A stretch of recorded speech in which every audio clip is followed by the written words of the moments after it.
नमस्कार भाइयों और बहनों। इस कहानी के सभी पात्र और घटनाएं काल्पनिक है। इसका किसी भी जीवित या मृत व्यक्ति से कोई भी संबंध नहीं है। अगर इत्तेफाक ये संबंध आता भी है तो वो एक संयोग समझे। जब मैं ऑफिस से थककर घर पहुंचा उस समय मैंने सीमा को तैयार खड़ा देखा। उसने गुलाबी रंग का बहुत सुंदर खूबसूरत ड्रेस पहना हुआ था। उसे देखते ही मेरी सारी थकान दूर हो गई। लेकिन जैसे ही उसने कहा कि उसे अपने मायके जाना है और वो इसलिए तैयार हुई है तो मेरा सारा मूड ऑफ हो गया। देखो सीमा, तुम कल चली जाना। मैंने उसे टालते की कोशिश की लेकिन वह अपनी जिद पर अड़ी रही। नहीं अबे, मुझे माँ की बहुत याद आ रही है, प्लीज़ आप मुझे छोड़ के आए जाएं। उसकी बात सुनकर मैंने हाँ में कह दिया। हमारी शादी को अभी 1 महीना ही हुआ था कि वो लगभग हर हफ्ते ही मायके जाना पसंद करती थी। फिर भी उसका दिल नहीं भरता था। लेकिन मैं क्या करता, मुझे सीमा से बेइंतहा मोहब्बत जो हो गई थी, इसलिए उसके किसी भी बात को टालना मुश्किल हो जाता था। मजबूरन मैंने उसे थोड़ा इंतजार करने को कहा और फ्रेश होकर उसे मायके पहुंचाने के लिए मैं आ गया। उसने कहा था कि रात को मैं उसे लेने आ जाऊं। मैं जल्दी से वापस लौटा क्योंकि मैं बहुत थका हुआ था और आज मेरी तबीयत भी ठीक नहीं थी। लेकिन मैं सीमा को इस बारे में नहीं कह पाया। मैंने जैसे ही अपने गेट के सामने अपनी कार रोकी तो अचानक मेरी नज़र मेरे पड़ोसी के घर की तरफ गई। तो मुझे आश्चर्य का बड़ा झटका लगा क्योंकि उनकी छत पर एक ड्रेस लटक रहा था। हूबहू वही ड्रेस मैंने अभी अभी सीमा को पहने हुए देखा था। बिल्कुल वही रंग, वही प्रिंट, और काफ़ी देर तक उसे मैं देखता रहा। कैसा अजीब इत्तेफाक है। मैंने मन ही मन सोचा कि हो सकता है सीमा और भाभी ने एक साथ ही शॉपिंग की हो, इसलिए एक जैसा एक एक ड्रेस खरीदा हो। मैं इन्हीं ख्यालों में खोया हुआ था और जैसे ही चौकीदार ने गेट खोला मैं कार अंदर ले गया। मैंने नौकर को कहा कि कोई मुझे डिस्टर्ब ना करे, मैं थोड़ी देर आराम करने वाला हूँ। उस दिन मैंने इस बारे में ज़्यादा नहीं सोचा क्योंकि अक्सर ऐसे इत्तेफाक होते रहते हैं। मैं रात में सीमा को वापस लेकर आया लेकिन मैंने उसे ये बात बताना भूल गया कि यही ड्रेस हमारे पड़ोस वाली भाभी के पास थी। लेकिन 2 दिन बाद मैंने हैरानी की इंतहा ना रहा जब सीमा ने मुझे बताया कि मैं अपने मायके जाना चाहती क्योंकि आंटी की तबीयत ठीक नहीं है। इस वक्त वो नीले रंग का बेहद खूबसूरत ड्रेस पहने हुए थे। मैंने उसकी तरफ प्यार भरी नज़रों से देखा जो वो आज भी बहुत खूबसूरत लग रही थी। थोड़ी देर बाद मैंने उसे उसके मायके पहुंचाया लेकिन जैसे ही मैं घर पहुंचा तो दंग रह गया क्योंकि मेरे उसी के टेरेस पे आज भी वही ड्रेस लटक रहा था जो आज सीमा ने मायके जाते समय पहना हुआ था। ऐसा कैसे हो सकता है, मुझे बहुत अजीब सा लगा। लेकिन इस बार मैंने इसे सिर्फ एक इत्तेफाक समझा और अपने काम पर मैं लग गया। लेकिन जब तीसरी बार ऐसा हुआ तो मेरी सोच सच में बदल गई। ऐसा तो नहीं कि सीमा मायके का बोलकर मेरे पड़ोसी के घर में जाया करती हो, लेकिन ऐसा कैसे हो सकता है। मैं खुद उसे अभी अभी मायके छोड़कर आया हूँ। उसका मायका काफ़ी दूर भी था। परंतु मैं सोच रहा था यह सब इतनी जल्दी कैसे हो सकता है। लेकिन उस दिन मुझसे रहा नहीं गया और जिज्ञासा के मारे मैंने अपने ससुराल की तरफ कार दौड़ाई। और मैं जैसे ही वहां पहुंचा तो देखा कि सीमा उसी ड्रेस में थी और मुझे देखकर हैरान रह गई। अबे, आप अभी तक गए नहीं? उसने हैरानी से पूछा तो मैं कुछ शर्मा सा गया और मन ही मन में खुद को टोकने लगा कि ये मैं क्या सोच रहा हूँ और मैं क्या कर रहा हूँ। मैं कितनी बेवकूफ़ी भरी बातें सोच रहा था। सीमा के माँ बाप का घर तो हमारे घर से काफ़ी दूर था, भला वो वहाँ कैसे जा सकती है। मैंने मन ही मन अपने आप को धिक्कार और घर वापस लौट आया और ध्यान से अपने पड़ोसी नितेश के घर की तरफ देखा जहाँ वही ड्रेस अभी भी लटका हुआ था। मुझे एक पल भर के लिए भी चैन नहीं आया। इत्तेफाक 1 या 2 बार हो सकता है लेकिन बार बार नहीं। लेकिन मैं ये बात जुबान पर लाने से डरता था। अभी मेरी शादी को दिन ही कितने हुए हैं और सीमा को मेरी बात से कितनी तकलीफ हो सकती है, ये सोचकर मैं चुप हो गया। मुझे वो दिन याद आ रहा था कि जिस दिन मेरी शादी हुई थी और मैं सीमा को दुल्हन बनाकर घर में लाया था। इत्तेफाक 1 या 2 बार हो सकता है लेकिन बार बार नहीं, पर मैं कर भी नहीं सकता था। उसी दिन मेरा पड़ोसी नितेश मेरे घर बधाई देने आया था और उसने माफ़ी मांगी कि मैं शादी में नहीं आ सका क्योंकि आज उसकी भी शादी थी। उसकी बात सुनकर मुझे सुखद आश्चर्य हुआ। सच में मैंने मुस्कुराकर उसके गले से लगाकर बधाई दी और उसने लाए हुए मिठाई के डिब्बे में से एक लड्डू निकालकर मैंने जबरदस्ती उसको खिला दिया। वो बहुत खुश लग रहा था अपनी शादी से। खैर, खुश तो मैं भी बहुत था, मेरी भी लव कम अरेंज मैरिज थी सीमा से। जब मैंने पहली बार सीमा को देखा था उसी वक्त उसे दिल में बैठा लिया था। वो मेरी सेक्रेटरी से मिलने मेरे ऑफिस आई थी। वो मेरी सेक्रेटरी मालती की दोस्त थी और उन दोनों को शॉपिंग के बाद एक साथ लंच पे जाना था, जिसके लिए मालती ने मुझसे पहले ही एक छुट्टी ले ली थी। संयोग से उसी वक्त मुझसे किसी बात से काम बाहर जाना पड़ा था। जैसे ही मैं अपने केबिन से निकला तो सीधा सीमा के ऊपर मेरी नज़र पड़ी। फिर मैंने उसे देखा तो देखता ही रह गया। वो इस तरफ मुझे अपनी ओर देखता पाकर थोड़ी देर के लिए असहज महसूस करने लगी। मैंने जल्दी से अपनी नज़रों का रुख मोड़ लिया। मैं ना चाहते हुए भी वहाँ से निकल आया और जैसे ही मैंने पीछे मुड़कर देखा वो दोनों मेरे पीछे की बातें करते हुए निकली थी। सीमा मालती से किसी बात पर खिलखिलाकर हंसी थी और उसने लंबे बाल हवा में लहराते हुए उसके चेहरे पर आ रहे थे, जिन्हें वो बार बार पीछे कर रही थी। मैंने मौका देखकर मालती से कहा कि अगर वो चाहे तो मैं उन्हें लिफ्ट दे सकता हूँ, पर क्योंकि मुझे भी उसी तरफ ही जाना है। मैंने झूठ बोला, लेकिन मुझे इस तरफ नहीं जाना था जिस तरफ उनका प्रोग्राम था, मगर दिल के हाथों मजबूर होकर मैंने उसको कह दिया। मेरी बात पर मालती बहुत खुश हुई और सीमा का हाथ पकड़कर कार में बैठ गई, लेकिन सीमा कुछ झिझकते हुए बैठी थी।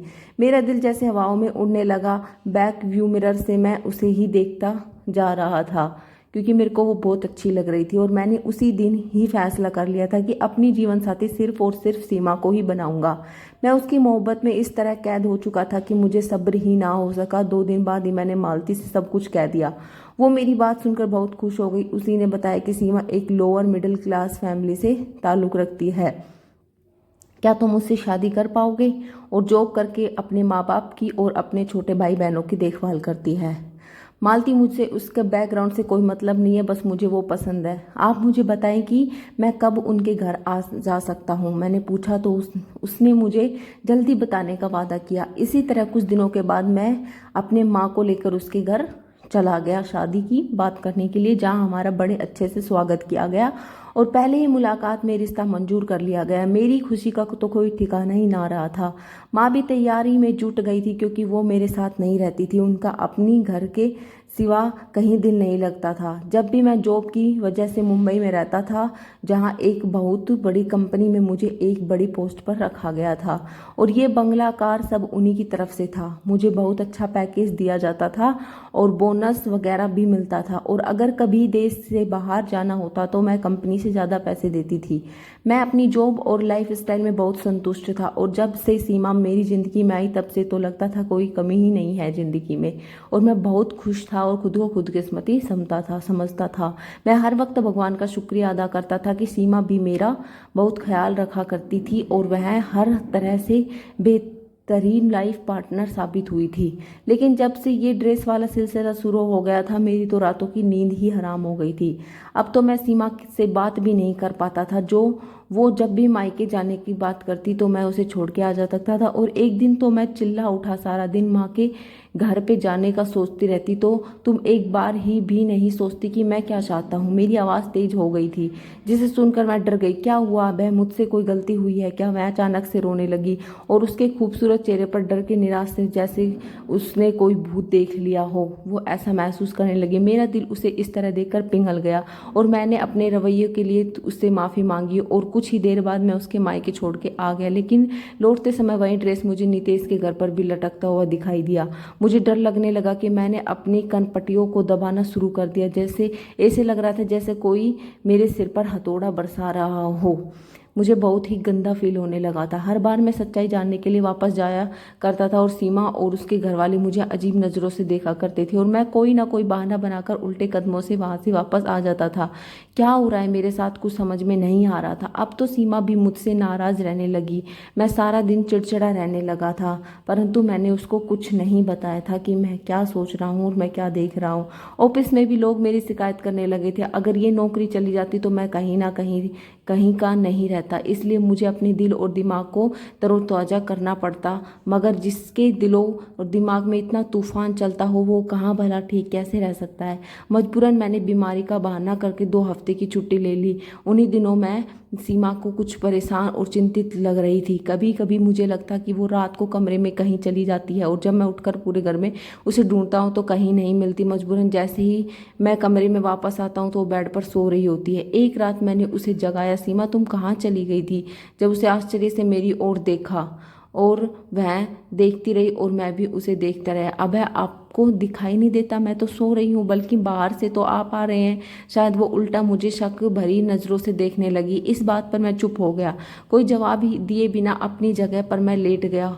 हो सकता है मैंने कोई सपना देखा हो। उस दिन के बाद से उसका सीमा उखड़ी उखड़ी सी रहने लगी थी। मैंने उससे कई बार पूछा कि क्या परेशानी है, तुम मुझे बता सकती हो अगर तो वो अजीब सी नज़रों से मुझे देखती और कहती, क्या हुआ आपको अभय, मुझे आपकी दिमाग की हालत ठीक नहीं लगी।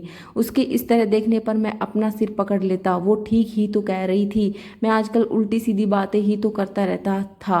पर इस बार मैंने सोच लिया था कि इस रहस्य को तो सुलझाना ही पड़ेगा, वरना तो मैं बिल्कुल पागल हो जाऊंगा। जैसे ही सीमा को मायके छोड़कर वापस आया, देखा कि रोज की तरह वह बैंगनी जोड़ा नितेश के घर की छत पर लटका हुआ था। कुछ सोचकर मैं अंदर गया और सीढ़ियाँ चढ़कर सीधा छत पर आ गया। मेरी और नितेश की छत बिल्कुल मिली हुई थी। मैंने चारों ओर देखने के बाद उसकी छत लांगी और तार पर टंगे कपड़े को हाथ लगाकर देखा तो ताज़ा ताज़ा धुले हुए थे। उनसे मैं पानी टपक रहा था। मैंने कमीज वाले हिस्से को बीच में से फाड़ डाला और उन कपड़ों को नफरत से देखने लगा जिन्होंने मुझे बहुत तड़फाया।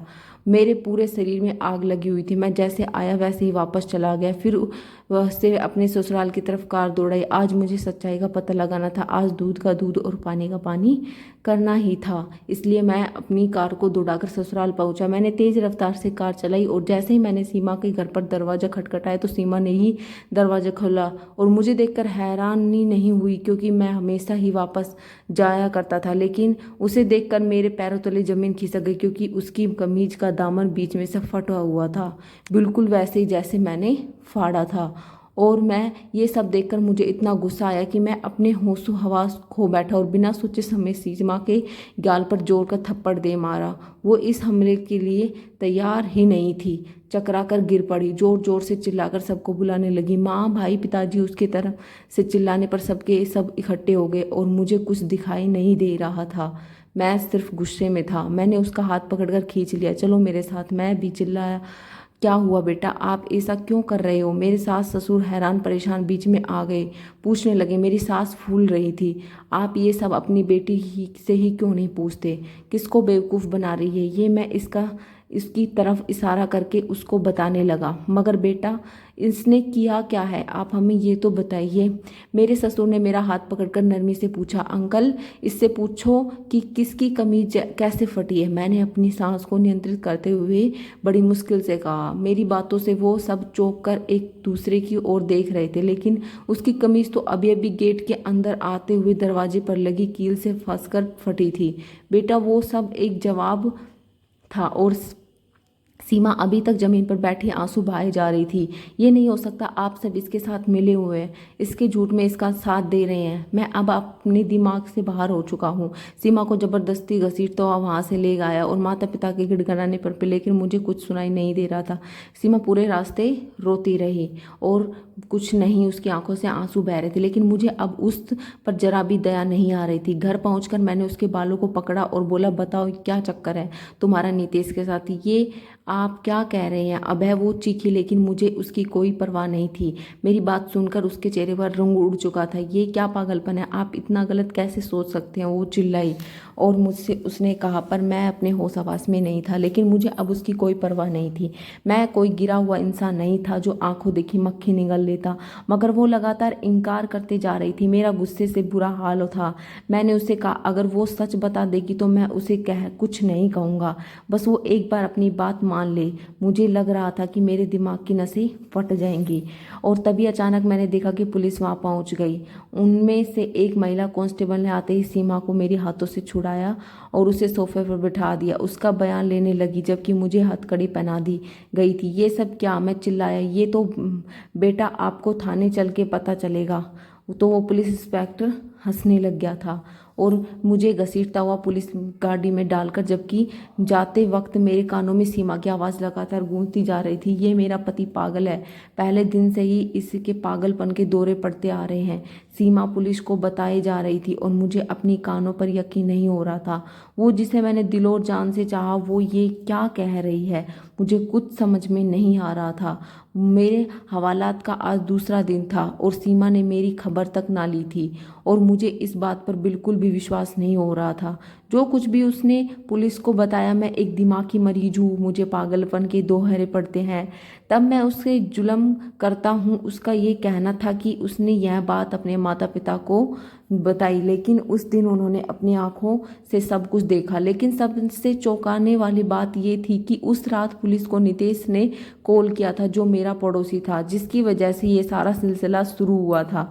मुझ पे आश्चर्य से वार पे वार हो रहे थे। ये सब क्या था, मुझे कुछ समझ नहीं आ रहा था। सीमा ने मेरे खिलाफ केस फाइल किया था और ना जाने क्या क्या आरोप लगाए थे मुझ पर। मेरे माता पिता बहुत कोशिश कर रहे थे, लेकिन मेरी जमानत नहीं हो पा रही थी। मामले के अनुसार मेरा मेडिकल चेकअप होना था और रिपोर्ट आने के बाद मेरी जमानत हो सकती थी। वो 2 दिन बाद जब मनोचिकित्सक ने मुझसे सवाल पूछे तो मैंने उनको सारा किस्सा सुना दिया और मैं थोड़ा, जिससे सुनकर वो भी मुझे ऐसी नज़रों से देखने लगे जैसे मैं कोई पागल हूँ। और उनके इस तरह देखने पर मुझे अचानक गुस्सा आ गया। आपको क्या लगता है मैं पागल हूँ, मैंने गुस्से से आकर पूछा। तो वो मुझे समझाने लगे, देखिए मिस्टर अभय, आप जो किस्सा बता रहे हैं वो नामुमकिन सी बात है। इत्तेफाक 1 या 2 बार हो सकता है, बार बार नहीं हो सकता। ये आप गलत बोल रहे हैं। लेकिन बार बार नहीं, वो आराम से कह रहा था, बल्कि मेरी सांसें बढ़ने लगी कि डॉक्टर साहब यहीं तो मैं समझा रहा हूँ, वो इत्तेफाक नहीं था। मैं अब अपने आप पर काबू नहीं पा रहा था और डॉक्टरों ने मेरी हाँ में हाँ मिलाकर मुझे खामोश कर दिया, जबकि अपनी रिपोर्ट में उन्होंने मुझे एक मानसिक रोगी ही लिख दिया, जिसके परिणाम स्वरूप जज ने मुझे 2 महीने के लिए मेडिकल हॉस्पिटल में भेज दिया।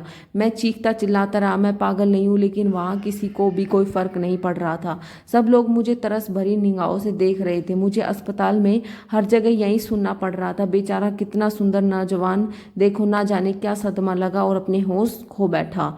परंतु मैं पागल नहीं था। एक नर्स ने मुझे देखकर दूसरी से कहा, जब भी मैं सचमुच पागलों की तरह बुद्धू बना बैठा था।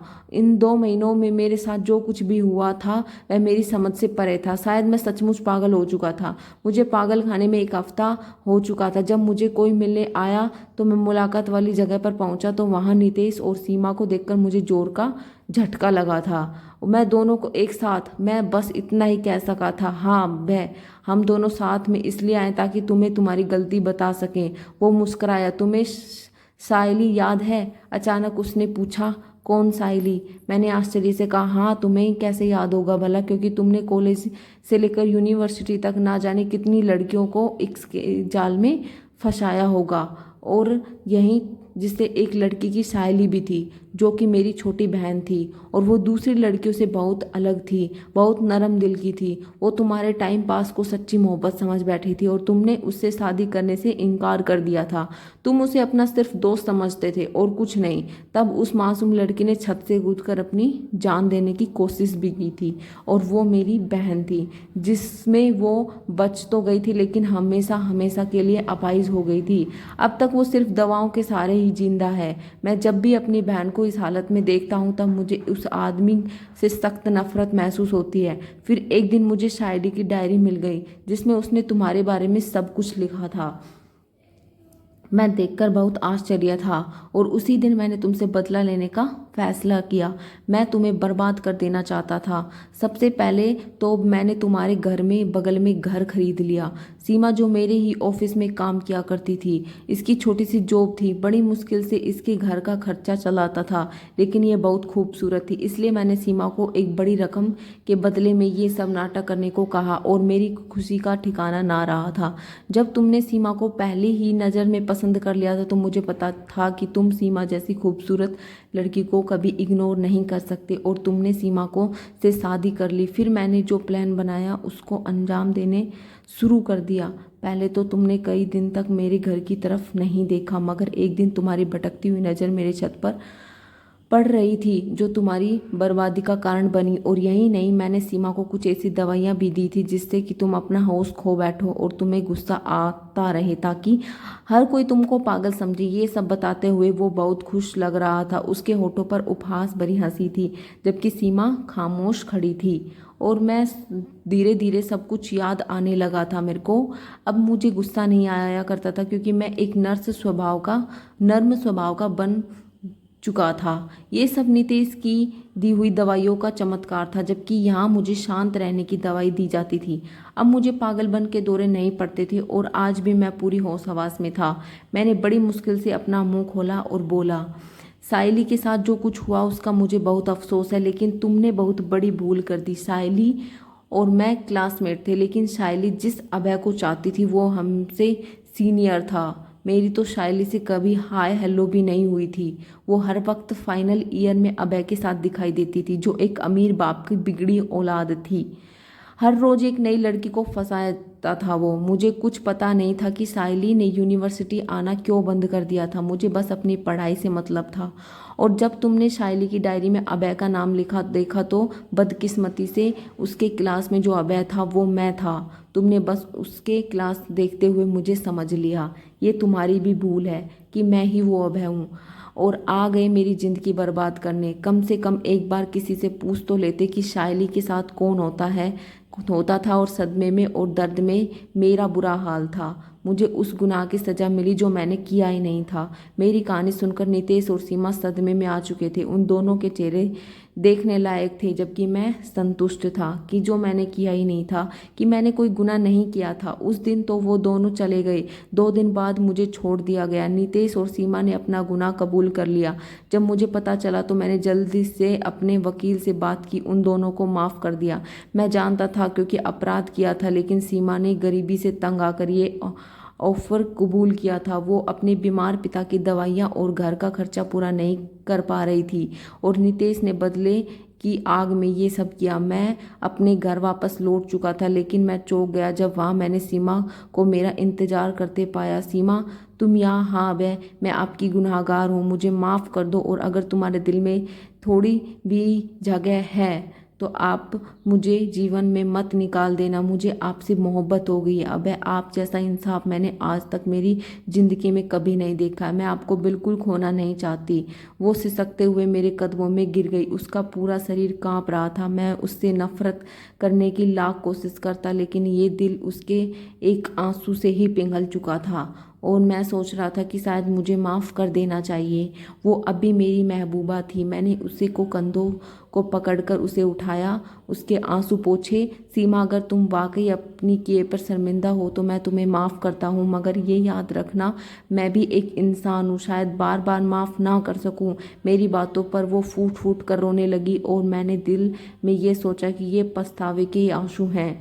इसका मतलब है कि सीमा को सच में मुझ पे मोहब्बत हो गई है। मैंने भगवान का शुक्रिया अदा किया जिसने मुझे मेरा मान और सम्मान वापस दिला दिया, वरना एक गलत फहमी के आधार पर मेरी पूरी जिंदगी तबाह होने को जा रही थी। इसलिए बड़े बुजुर्ग कहते कि कोई भी कार्य सोच समझकर कर लेना चाहिए, वरना तो हमें उसका परिणाम भुगतना पड़ता है। तो भाइयों और बहनों, अगर मेरी आज कहानी आपको पसंद आई हो तो वीडियो को लाइक कीजिए, शेयर कीजिए, कमेंट भी कीजिए। और आप सब जरूरी बात, अगर आपने अभी तक मेरे चैनल को सब्सक्राइब नहीं किया है तो प्लीज़ सब्सक्राइब करो। तो भाइयों और बहनों, मिलते हैं अगले वीडियो में एक और दिलचस्प कहानी के साथ। तब तक के लिए नमस्कार, धन्यवाद भाइयों और बहनों।